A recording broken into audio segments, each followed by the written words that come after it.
भर के खुशी देखे काहे रोवैलू सुखल अखिया के लूर से भेजैलू लूर से भेजैलू लूर से भेजैलू पल भर के खुशी देखे काहे रोवैलू सुखल अखिया के लूर से भेजैलू कवना जनमवा के बदला चुकैलू कवना जनमवा के बदला चुकैलू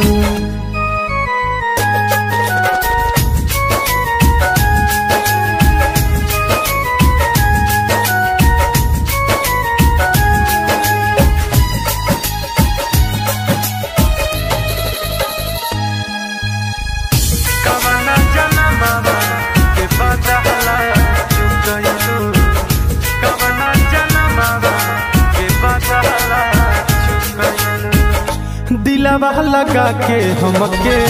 देत बारू धोखा करे वाला नइखे केहू भरोसा करे वाला नइखे केहू दिलवा लगा के हमके देत बारू धोखा करे वाला नइखे केहू भरोसा भइल गलतिया का कुछ ना बतैलू पल भर में हमारा के गैर बनैलू कवना जनमवा के बदला चुकैलू कवना जनमवा के बदला चुकैलू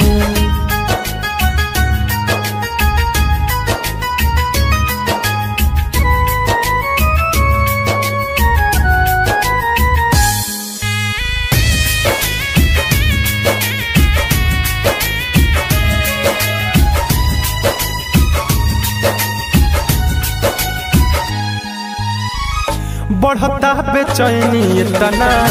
होखता दुख हो लगता कि मर जाइब हम यही कहो लगता कि मर जाइब हम यही बढ़ता बेचैनी इतना होखता दुख हो लगता कि मर जाइब हम यही कहो दीपक दीवाना से हथवा छोड़लू राइटर रामाधार पूछे बदल काहे गईलू कवना जनमवा के बदला चुकैलू कवना जनमवा के बदला चुकैलू।